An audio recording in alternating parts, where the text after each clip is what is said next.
C'était bien dit. Cette semaine, on va commencer avec la parole de Dieu dans le livre de Exode.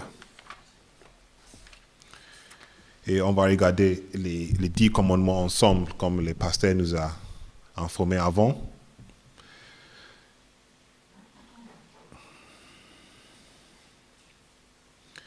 Déjà, avant de regarder en Exode, j'aimerais attirer votre attention sur les livres de Jean. Jean chapitre 14, verset 21. C'est écrit, « Celui qui a ses commandements et qui les garde, c'est celui qui m'aime. Et celui qui m'aime sera aimé de mon Père.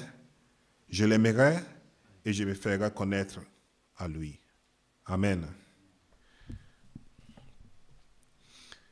Donc, déjà, c'est important de savoir le commandement de Dieu. Et Jésus lui-même a dit, celui qui garde ses commandements, c'est celui qui l'aime. Comment on peut les garder sans le savoir? Déjà, c'est important de les savoir. Amen. C'est important de l'étudier, de les chercher pour qu'on pourra les garder. Et donc, on va commencer dans le livre d'Exode. Si vous connaissez bien, les 10 commandements se trouvent dans le chapitre 20.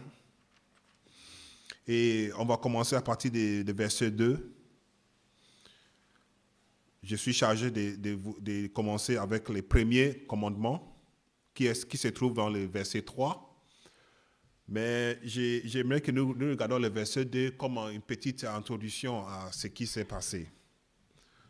Donc, dans le verset 2, on lit « Je suis l'Éternel, ton Dieu, qui t'ai fait sortir du pays d'Égypte, de la maison de servitude. » Amen. Avant même de dire et de donner cette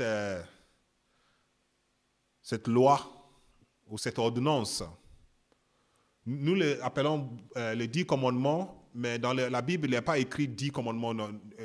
Il n'est pas écrit dans la Bible que ce sont des 10 commandements. Ce sont des lois et des ordonnances. Amen. C'est les théologiens, ceux qui sont des Bac plus 11 et 14, qui nous disent que c'est 10 commandements. Donc, on les prend comme 10 commandements. Mais quand on lit la Bible, on voit que ça va plus loin que 10.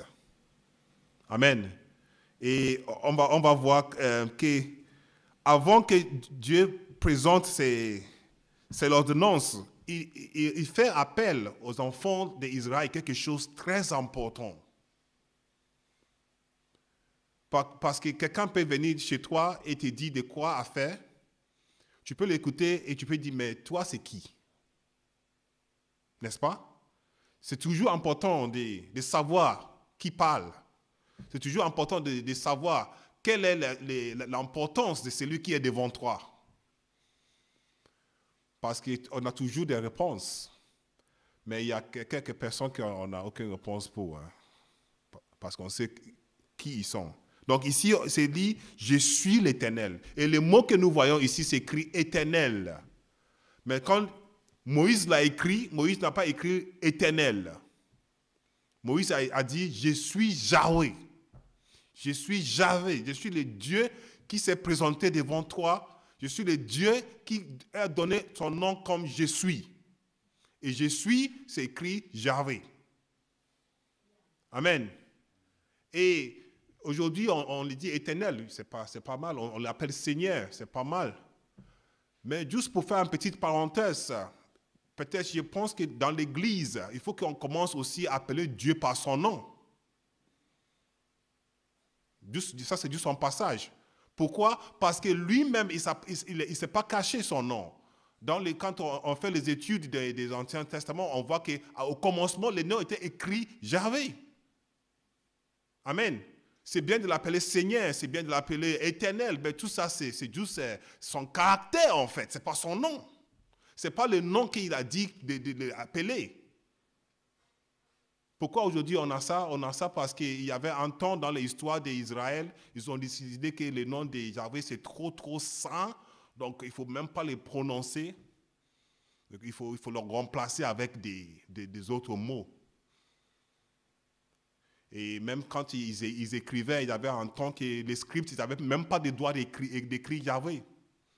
C'est seulement le chef des scripts qui a un trompon qui vient, qui à chaque fois où il y a Yahvé, lui, il met. Voilà comment ça a évolué jusqu'à aujourd'hui. Mais il faut que les chrétiens aussi sachent que Dieu, il s'appelle Yahvé. C'est le nom qu'il a donné à Moïse, n'est-ce pas? Donc il dit, c'est moi qui vous a fait sortir d'Égypte. Donc c'est là la puissance de ce nom. C'est moi qui vous a sauvés. Pour les enfants d'Israël, ça les parle. Ça les parle directement quand on dit c'est celui qui t'a fait sortir d'Égypte. C'est celui qui t'a donné la liberté. C'est celui qui a écouté ta prière, la prière que vos pères ont fait de 400 ans, des années en attente. C'est ce Dieu-là qui vous a fait sortir de servitude. Donc quand ce Dieu-là commence à parler, il a cette importance, il a cette poids dedans. Amen. C'est seulement ceux qui ne le connaissent pas qui prennent son parole au léger. Nous, aujourd'hui, on sait ce qui est notre Dieu. On sait l'importance. Je ne sais pas de vous, mais on peut se dire un jour, c'est le Dieu qui m'a donné la vie le jour que j'étais malade presque à la mort. C'est le Dieu qui m'a sauvé, qui m'a arraché de les mains de le péché. C'est le Dieu qui m'a donné la vie éternelle. C'est ce Dieu qui me demande aujourd'hui, qui est en train de me donner ces commandements. C'est une importance pour nous, comme il était pour les enfants d'Israël. Amen. Et puis il continue. Il vous a fait sortir de la maison de servitude, d'esclavage, de la souffrance, de la maison où vous étiez rien, de la maison où vous n'avez pas d'avenir, de la maison de misère, de maladie, sur une terre étrange, là où vous n'étiez pas regardés même pas comme des hommes. Je vous ai fait sortir de là. Amen. Et c'est intéressant, je vous dis, parce que dans les premiers testaments, on voit souvent, plein de fois, que c'est toujours cette phrase sort avant. Je suis l'Éternel, ton Dieu, qui t'a fait sortir d'Égypte. Plusieurs fois ça sort, plusieurs fois on le voit dans la Bible. Ce n'est pas pour rien. C'est pour rappeler aux enfants d'Israël que cette puissance, ça ne vient pas de eux. Cette puissance, cette vie qu'ils ont, cette terre sur laquelle ils vivent, cette abondance dans laquelle ils vivent, ce n'est pas leur père qui l'a fait pousser de la terre. C'est Dieu qui les a donnés. Amen. C'est pour ça que parfois, quand on prend la Bible et on commence à lire, et tout en coup, on tombe sur quelque chose qui nous parle à nos cœurs directement, on s'arrête, on commence à méditer. Parce que nous savons ce que Dieu a fait pour nous. Parce que nous savons à qui nous appartenons. Parce que nous savons d'où viennent nos pouvoirs. D'où viennent nos forces. D'où vient cette paix qui est dans nos cœurs que personne ne peut l'arracher. Et nous savons que quand nous commençons à trébucher cet Dieu, on commence à sentir mal dans nos cœurs parce que Dieu, il a fait autant pour nous. Les enfants d'Israël doivent être rappelés à chaque fois. C'est moi, c'est ton Dieu. Même avant qu'on va commencer à regarder les commandements, frères et sœurs, faut juste une petite seconde de se dire, le Dieu qui m'a sauvé, c'est lui qui est en train de me parler ce soir. Amen. Le Dieu qui m'a retiré de la boue, c'est lui qui m'attend de parler aujourd'hui. Et qu'est-ce qu'il a dit, ce Dieu? La parole est très très simple. Verset 3, tu n'auras pas d'autre Dieu devant ma face. Pourquoi c'est si important? Pourquoi les enfants d'Israël ne doit pas avoir des autres dieux. Déjà, là où ils étaient avant, Égypte, ben, il y avait combien? Des milliards des idoles. Les Égyptiens, ils acceptent tout et ils adorent tout. Des oiseaux, des serpents, tout passe. Et ça n'a pas arrêté là-bas. On sait qu'en en Grèce et en Rome, ils avaient toute cette vie. Qu'est-ce qu'ils disent? Ils disent qu'en fait, nous acceptons tout. Pourquoi? Parce que nous voulons rien manquer. Si demain, il y a quelqu'un qui vient avec un nom d'un autre Dieu, ah oui, on ajoute. Ils ajoutent tout, ils avaient plein de choses. Ils avaient plein de dieux, plein de cultes, plein de conneries à servir. Mais Dieu veut séparer ses enfants du monde.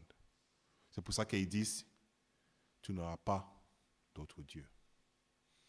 Pas deux autres dieux, un seul Dieu. Amen. Et des années plus tard, le prophète dirait, ô Israël, tu adoreras ton Dieu éternel, ton Dieu Yahvé. Il est comment? Il est seul. Il n'a pas d'autre. Il n'a pas d'autre moyen de les chercher. Il n'y a pas d'autre moyen de les servir. Il n'y a pas d'autre moyen de sa présentation. Il est seul. Il ne faut pas chercher ailleurs. Reste seulement sur ce que vous connaissez. Oui, c'est pour ça qu'il commence d'Égypte. Quand il parle d'Égypte, il parle de toute la vie d'Égypte. Tout ce qui eux, ils pensaient que c'était bien et tout ce qu'ils pensaient que c'était pas bien. C'est tout ce qui est d'Égypte. Il dit, non, ne servez pas deux autres dieux. Moi, je suis seul. Ne cherchez pas ailleurs. Ne cherchez pas à comprendre des images. Ne cherchez rien. Moi, je suis un seul Dieu. Et tu n'en as pas d'autres dieux. Et c'était important. Pourquoi ils disent que, oui, Moïse, il est venu. Il a dit, c'est Dieu qui m'a envoyé. C'est Yahvé qui m'a envoyé vers vous. Il a fait plein de miracles pour lui montrer que vraiment, c'est quelqu'un qui les a envoyés, n'est-ce pas? Il a proclamé le nom et ils ont vu ce qui s'est passé devant eux. Mais qu'est-ce qui s'est passé le temps qu'ils attendaient Moïse sur la montagne? Ils ont commencé à créer quelque chose d'autre. Ils ont commencé à louer quelque chose d'autre. N'est-ce pas? Oui, nous savons que, même jusqu'à aujourd'hui, nous savons que Dieu, il est un. Mais comment c'est facile d'attirer nos attentions sur les autres choses? Autant qu'être humain, c'est très, très facile à avoir des choses qui s'imposent dans nos vies. Nous savons que Dieu, il est un. Mais qu'est-ce que nous faisons? Oui, même si Dieu il est un, on doit prier peut-être par Marie, on doit chercher peut-être les tombes des pierres pour prier, on doit chercher, on doit bâtir une église sur les tombes des gens pour qu'on soit bien proche à Dieu. On fait toutes choses. Mais Dieu il dit non, cherchez pas loin. Cherchez pas loin, moi je suis seul. Je suis le seul Dieu, celui qui vous a fait sortir d'Israël. Et qu'est-ce qu'il dit ici, encore ici? Je suis l'Éternel ton Dieu. Et moi, c'est celui qui t'a fait sortir d'Israël. Et moi, je suis seul et tu n'auras pas d'autre Dieu. Pourquoi? Le premier, c'est Égypte. Le deuxième, c'est là où ils sont en train de partir. Parce que là où ils vont, à Canaan, si Égypte avait des milliards, Canaan, c'est multiplié. Ils ont encore bien plus. Donc, il faut déjà les avertir. Et nous savons l'histoire, n'est-ce pas? Même avant cet commandement, avec cette explication, avec toute cette loi qui était donnée, qu'est-ce qui s'est passé? Ils ont toujours tombé dans les idolâtries. Amen. Peut-être on peut se poser la question, mais pourquoi on parle des 10 commandements? Pourquoi c'est important pour nous? Nous, on est des chrétiens, on a fait ça comment on dit ça, les écoles de dimanche. Peut-être on a chanté des chants dessus, on a fait des sketchs, on connaît tous par cœur, on peut les réciter, oui. Mais pour être un bon chrétien, ce n'est pas à savoir la Bible, en fait. Ce n'est pas à savoir réciter la Bible. C'est plutôt à savoir mettre la Bible en pratique. Et pour mettre la Bible en pratique, le plus important, c'est toujours être le plus à la base. Revenons toujours à la base. Revenons toujours à ce qui est important. Là où ça commence tout. C'est pourquoi aujourd'hui, jusqu'à aujourd'hui, on lit toujours des histoires d'Israël. Ça n'a pas changé. Des temps de Jésus jusqu'à aujourd'hui. Ça n'a pas changé. C'est là où Dieu a manifesté sa présence dans ce monde. Donc ça reste là toujours la base. Amen. Donc Dieu, il dit, oui, moi je suis le seul Dieu sur la terre et je ne cherche pas d'autre Dieu à part de moi. Encore, ils disent, c'est moi qui vous a fait sortir de là. Et ils disent, les premières choses qu'il dit ici, c'est qu'il est l'exclusivité, il est le seul Dieu et il n'accepte pas d'autres dieux. Il n'y aura pas de rivales, il n'y aura pas vous savez, pour Dieu, dès que ses enfants commencent à adorer d'autres, il a dit, bon, je suis un Dieu jaloux. Je ne veux pas de compétition. Je ne veux pas que les gens viennent à moi pour me sacrifier des beaux sacrifices et puis ils retournent leur dos et ils vont chez les autres petits dieux aussi pour s'incliner. C'est une insulte pour le Seigneur. Il ne veut pas que ses enfants avoir les deux pieds, un pied ici et l'autre pied ici. Il ne veut pas avoir les enfants qui sont de double cœur. En hébreu, le mot pour hypocrisie, c'est double cœur. Notre cœur n'est pas fixé seulement sur lui. On cherche Dieu, mais on cherche d'autres choses aussi. Il dit, je suis le seul et je vais rester le seul dans vos vies. Je vais rester le seul dans le monde. Je ne veux pas que devant moi, que vous présentez des autres choses. Je ne veux pas que vous me priez et vous priez aussi d'autres choses. Parce que quand commence à faire des prodiges dans vos vies, peut-être vous direz que c'est cette idole qui vous a aidé. Je veux que vous cherchiez moi seul dans tout ce que vous faisons. Il n'y a pas d'autre Dieu. Il est seul. Nous mesurons notre vie en fonction de ce commandement que Dieu a donné. Nous voyons également à quel point nous sommes privés de la gloire de Dieu.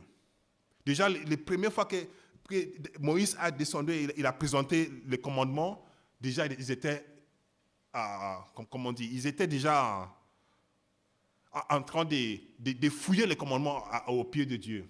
Pourquoi? Parce qu'ils ont commencé à faire cette idole en or qu'ils commencent à adorer.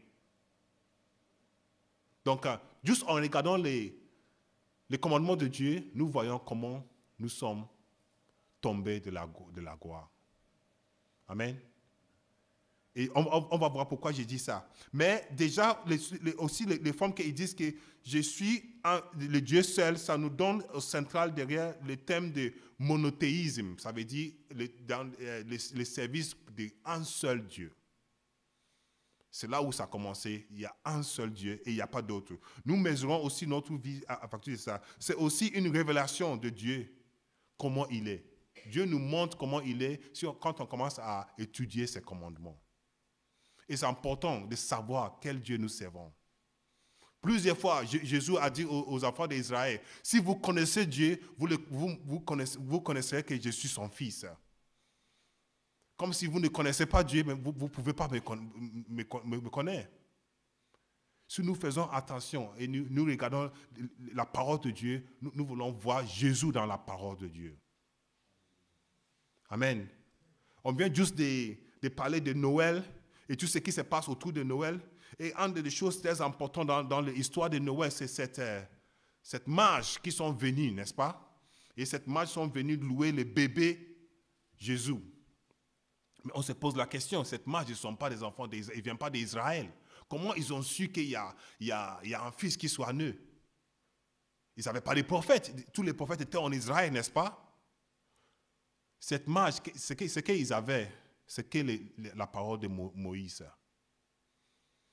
Mais ils ont gardé cette parole à la fois. Ils étaient en train de l'étudier jusqu'à même ils peuvent savoir quand les sauveurs seraient nés. Frères et sœurs, on n'a pas besoin de milliards de prophètes aujourd'hui. Hein. On n'a pas besoin de milliards de pasteurs qui fait des choses extraordinaires. Dieu soit loué quand il peut utiliser quelqu'un pour tout le monde. Mais ce qui est le plus important, comme des mages. Si on a juste même les premiers 5 livres de la Bible, nous pouvons trouver Dieu dans nos vies. Pourquoi étudier les 10 commandements? C'est des choses dans l'Ancienne Bible. Pourquoi on va chercher dans l'Ancien Testament? Il y a plein de choses. Non. Pour chercher Dieu, c'est chercher sa parole à la base. Amen. Donc, juste pour vous dire que les 10 commandements et ce commandement de Dieu, ça nous montre comment Dieu il est. Et ça nous aidera à lui mieux servir. Moi, je pensais que, comme si l'annonce était faite ici au moins 2-3 fois avant aujourd'hui, je pensais dans mon esprit que peut-être aujourd'hui, on sera plein dans cette salle, il y aura des gens dehors et certains sur le parking et tout. Mais nous voilà aujourd'hui. Peut-être c'est un des jours les plus faibles. Qu'est-ce que les gens du monde cherchent aujourd'hui? Peut-être pas la parole de Dieu. Peut-être pas la parole de Dieu. Ça peut encourager quelqu'un de dire, oui, si il va faire les 10 commandements, ça veut dire les 10 prochains jeudis, je serai là tous les jours pour écouter ce qu'il a à dire. Ça fait longtemps, oui, on a entendu des prédications sur les 10 commandements, mais si on aura encore 10 semaines pour ça, je viendrai réécouter, voir si Dieu peut me manifester quelque chose de nouveau.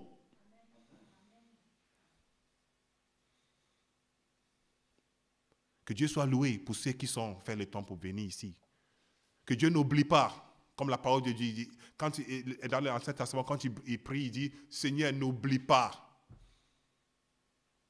N'oublie pas ce que j'ai fait pour toi. Amen. Que Dieu n'oublie pas ce que vous avez fait pour le Seigneur. Que Dieu n'oublie pas le cœur que nous avons de revenir à la base. Peut-être si on avait dit que peut-être il y a un pasteur qui vient des États-Unis avec l'onction de guérison, peut-être oui, on aura peut-être des gens. Et si tu veux parler de la parole, de la base de la parole, de la manifestation, le caractère, ce que Dieu veut de ses enfants, il n'y a pas beaucoup qui veulent l'entendre. Amen. Donc il dit, moi, je suis un seul Dieu et je serai le seul dans tout votre parcours. Il dit, je ne veux pas d'autre Dieu devant moi. Ça veut dire, je ne veux pas d'autre Dieu au-dessus de moi. Je ne veux pas d'autre Dieu à côté de moi. Quand vous me servez, servez-moi seul. Dépends sur moi seul. Ne fais pas de double pied. Ne sacrifie pas un peu pour Dieu et un peu pour une autre chose, non. Ne priez pas un peu pour Dieu et cherchez encore dans d'autres choses spirituelles, non. Si nous voulons prier Dieu pour la guérison, si nous voulons prier Dieu pour notre vie, pour nos enfants, pour nos besoins, pour tout ce que nous faisons, frères et sœurs, laissons tous à côté, laissons tous derrière nous. Dieu, il est seul. Il ne veut pas de compétition. Dans le livre d'Exode, chapitre 22, le verset 20, on lit « Celui qui offre des sacrifices à d'autres dieux, que l'Éternel seul sera voué à l'extermination. » Exode 22, 20.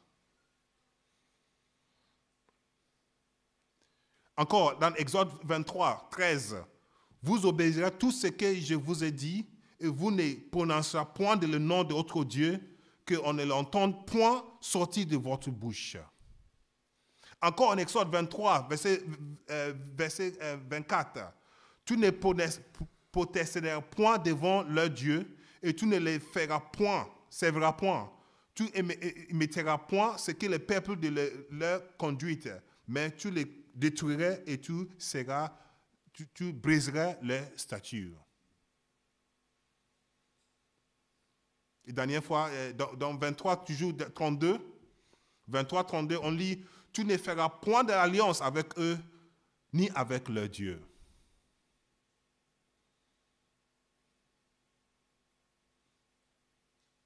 Soit ils restent en Égypte, soit ils partent en Canaan, leur Dieu doit être seul. Amen. La dernière fois, je disais ici que nous, maintenant, les Africains, et pas seulement les Africains, mais tous ceux qui viennent peut-être en Europe, on est trop chaud à oublier tout ce que nous avons en côté comme coutume. Et quand nous arrivons ici, on commence à suivre tout ce que l'Europe nous propose. La parole de Dieu dit, peu importe ce qui arrive, tu restes avec moi. Tu vas aller en Canaan, tu vas voir les miels qui coulent, tu vas avoir des ananas qui sont très grands que Fred. Tu vas en manger et tu vas être rassasié, mais ne dépends jamais sur leur Dieu. Amen. Ne fais pas ça devant moi. Cette expression hébraïque qui signifie de présence à moi, devant ma face, en présence ou en concurrence avec moi. Très probablement, ça signifie, c'est-à-dire adorer des autres dieux en plus que le Seigneur. Amen. Pourquoi? Parce que Dieu, il est le créateur. C'est Dieu qui a créé le monde. C'est Dieu qui tient le pouvoir de ce monde dans ses mains. Et comme j'ai dit, c'est toujours... c'est horrible de présenter devant le Dieu créateur avec un autre trou, en bois qui est formé en main et on posterne devant Dieu et on posterne aussi devant en bois. Mais ça insulte pour lui. C'est pour ça qu'ils disent que je ne veux pas d'autre Dieu devant moi. Alors, comment on peut changer ça en positif? Comment tout cela peut être quelque chose de bien? Déjà, on connaît bien la parole de Jésus en Luc chapitre 10, verset 27. Luc 10, 27. Tu aimeras le Seigneur ton Dieu avec tout ton cœur, de toute ton âme, de toute ta force et de toute ta pensée, et ton prochain comme toi-même. Vous savez, les 10 commandements, même avant la semaine qui va arriver, je peux vous dire que c'est divisé en 5 parties. Les premières 5 parties, c'est la relation entre l'homme et Dieu. Les premiers 5 commandements, ça parle de l'homme et Dieu. Les derniers 5 à 10, ça parle de qui? De l'homme vers l'homme. Et c'est tout ce que nous avons besoin. Amen. Si un homme est en accord avec son Dieu, et il est en accord avec son voisin, mais il vivra dans la paix. Sauf qu'aujourd'hui, on n'a pas ça. Nos âmes sont troublées parce que déjà, il n'est pas accordé à son Créateur.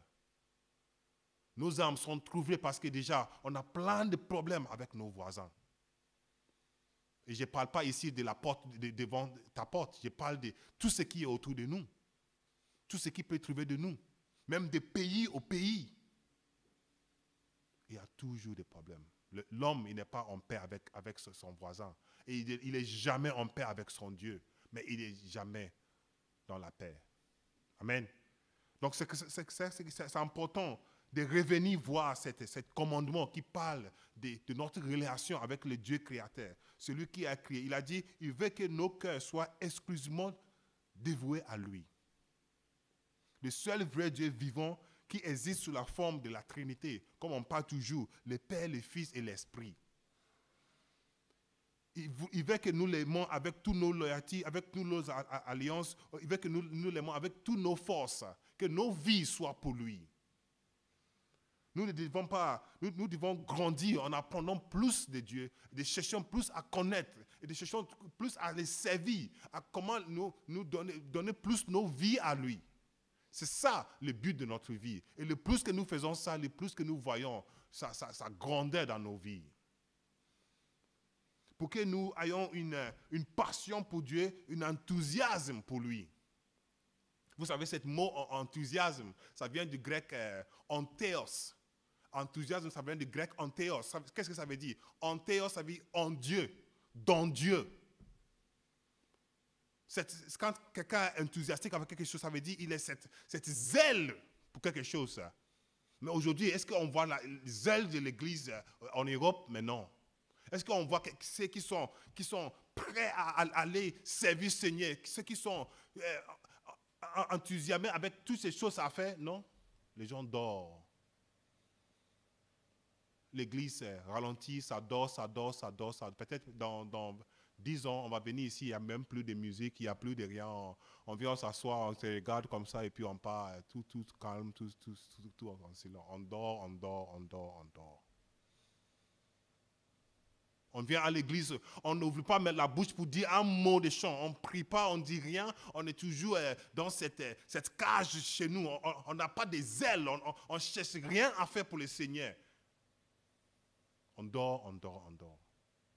Mais Dieu, il dit, si je suis le seul Dieu dans votre vie, dès que c'est le temps pour aller me servir, aller me faire quelque chose, on aura cette zèle de le faire. Quand on dit, on cherche quelqu'un qui peut garder peut-être la garderie ou quelqu'un qui peut faire... il faut des gens qui se présentent. Pasteur, moi d'abord, c'est moi qui veux le faire. Il faut avoir des cœurs devant les... Non. Notre cœur, on a plein de choses à faire dans nos vies. Ça c'est pas important pour nous. Dieu n'est pas important pour nous aujourd'hui. Quand ils disent, je ne veux pas d'autre Dieu devant moi, Dieu veut que notre force, toute notre force soit dirigée vers lui. Amen. Dieu n'aime pas la jalousie. Il dit, moi je suis un Dieu jaloux. Je ne veux pas que vous me comparez même avec les choses de cette terre. Tout ce que nous faisons doit être vers le Seigneur. Lorsque nous adorons Dieu, nous ne devons pas bailler ou faire des choses comme si nous sommes indifférents. On vient dans l'église complètement indifférents à ce qui se passe autour de nous. Je ne sais pas de vous, mais même dans l'église ici, parfois je regarde certains gens, ils viennent les dimanches, ils sont là, mais c'est comme s'ils ne sont pas là en fait. Il n'y a pas de zèle, il n'y a rien du tout. Ils sont, oui, c'est juste en routine qu'on est en train de faire en fait. On vient, oui, peut-être il y a toute la famille qui part, on ne peut pas rester à la maison. Donc on vient avec eux, les enfants, ils jouent, oui, c'est assez sympa. Mais il y a peut-être une chose, parfois il y a des choses intéressantes, on peut rigoler un peu. Il y a des gens à dire bonjour et puis ça devient en routine. On n'a pas de zèle pour le Seigneur. Notre cœur, il est où? Il est ailleurs. Amen. Ils disent ici, mais on peut se poser la question, par quoi remplaçons-nous le Seigneur si nous n'avons pas du zèle pour lui? Qu'est-ce que nous remplaçons le Seigneur avec? Jean dit au 1 Jean chapitre 2, verset 15. 1 Jean 2, verset 15. Je vais vous lire, il dit, n'aimez point le monde, ni les choses, ce qui se passe dans le monde. Si quelqu'un aime le monde, l'amour du Père n'est point en lui. Amen. Ce n'est pas difficile de savoir qu'est-ce qui se passe dans le cœur de celui qui n'est pas de zèle pour le Seigneur. Il y a toujours quelque chose qui l'intéresse plus que ça. Choisir la personne la plus indifférente dans l'église et parler peut-être, si tu trouves le meilleur sujet pour discuter avec toi, tu vas avoir du zèle. Mais quand on parle de la Bible, on parle de peut-être l'évangélisation, on parle de l'étude biblique, la prière. Oui, c'est ça quand? Oh, ah oui, d'accord, oui, ah, ok. Jamais intéressé. Dieu veut que notre cœur soit pour lui. Amen. Encore, Jean dirait, petits enfants, gardez-vous des idoles. 5, 21. Qu'est-ce que ça veut dire les idoles? Tout ce qui nous aimons, tout ce qui nous aimons plus que Dieu, tout ce qui nous craignons, tout ce qui nous respectons, tout ce qui nous adorons, tout ce qui nous souhaitons, tout ce qui nous désirons plus que Dieu, c'est des idoles. Pour les enfants d'Israël, c'était des vraies idoles, des statues et tout ça. Aujourd'hui, on dit que, pourquoi tu cries autant, Fred? Il n'y a pas des idoles ici aujourd'hui. Pourquoi tu es si excité, Fred? Comme toi, ils sont où des idoles aujourd'hui? Oui, mais on respecte les autres choses plus que Dieu. On adore les autres choses plus que Dieu. On désire plus des choses plus que Dieu. On cherche ça, peut-être lundi ou mercredi ou jeudi, ou je ne sais pas quel jour que ça tombe bien pour toi, mais on cherche des autres jours plus que le dimanche, plus que le jeudi. Ça ne dit rien aux certaines personnes les jeudis. Mais c'est des idoles qui sont dans nos cœurs.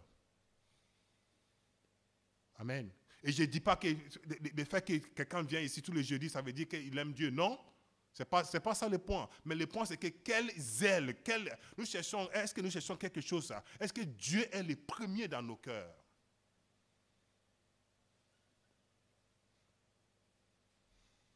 Et je vais terminer, parce que le temps passe. Et je ne peux pas vous dire tout ce que j'ai préparé. Mais je vais vous dire qu'encore, à part le livre d'Exode, cet commandement, on le trouve encore dans le livre de Deutéronome. Je ne sais pas si vous avez fait, et dans le livre de Deutéronome, chapitre 5, il a répété presque mot à mot.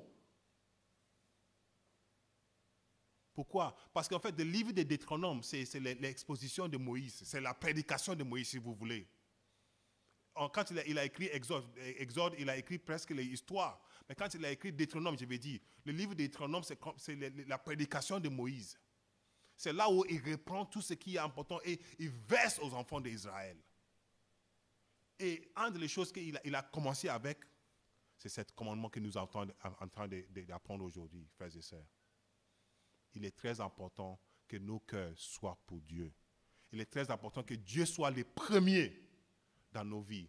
Il est très important que nous ne mettons rien, nous ne admettons rien dans nos cœurs qui prend plus de la place que Dieu. Amen. Et juste pour terminer, je voulais vous dire que parfois, il y a des choses que nous trouvons bonnes, comme de la famille, comme du travail, comme la maison, comme un projet, comme des études. Ce sont des trucs vrais et bons, mais c'est des choses qui peuvent devenir aussi des idoles dans nos vies. Et ça peut nous détruire. Ça peut traîner dans nos vies pour des dizaines et des vingtaines d'années, si Dieu le permet. Mais à la fin, nous serons toujours dans la misère parce que nous n'avons pas cherché Dieu avec nos cœurs. Voyons ce que Jésus a dit dans le livre de Jean, chapitre 17, verset 3. Jean 17, verset 3. Ils disent ici, « Or, la vie éternelle, c'est qu'ils te connaissent. » Comment connaissez Dieu? Mais on connaît Dieu par sa parole. Amen. Et c'est pour ça, béni soit le Seigneur qu'il a mis cette idée dans les pensées de notre pasteur, de revenir à la base. Revenir à la base, que Dieu nous aide. Que Dieu nous aide, que son nom soit le premier dans nos cœurs, que son nom soit le premier dans nos vies. Peu importe ce qui se passe autour de nous, peu importe, c'est bien de faire des projets, frères et sœurs. C'est bien de travailler. Oui, la Bible dit, les mains qui ne travaillent pas, ils ne doivent pas manger. Et on est d'accord avec ça. Amen. Mais il faut que Dieu soit le premier dans tout ce que nous faisons.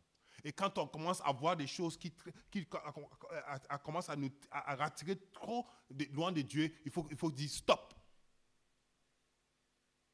Amen. Je me souviens, quand je suis arrivé en France, j'habitais avec un ami et on faisait un temps de prière ensemble avec les autres dans la semaine. Mais pour lui, à chaque fois qu'il y avait des matchs de Champions League, on dit, écoute, aujourd'hui, on n'y va pas. Parce que moi, je ne peux pas laisser la match. Hein. Les matchs, là, c'est un bon match aujourd'hui, surtout quand il y a des... parfois, on arrive à dire, non, ça, ce n'est pas un match important, on va y aller. Mais parfois, ça tombe bien, il y a Real Madrid avec les Barça. Waouh, là, c'est chaud. Là, comment on va rater ça? Pour ce temps, c'est du foot. Et il y a plein d'autres choses, frères et sœurs, qui prennent la place de Dieu dans nos cœurs. Cherchons dans nos cœurs. Prions que le Seigneur soit le seul dans nos vies. Que Dieu vous bénisse.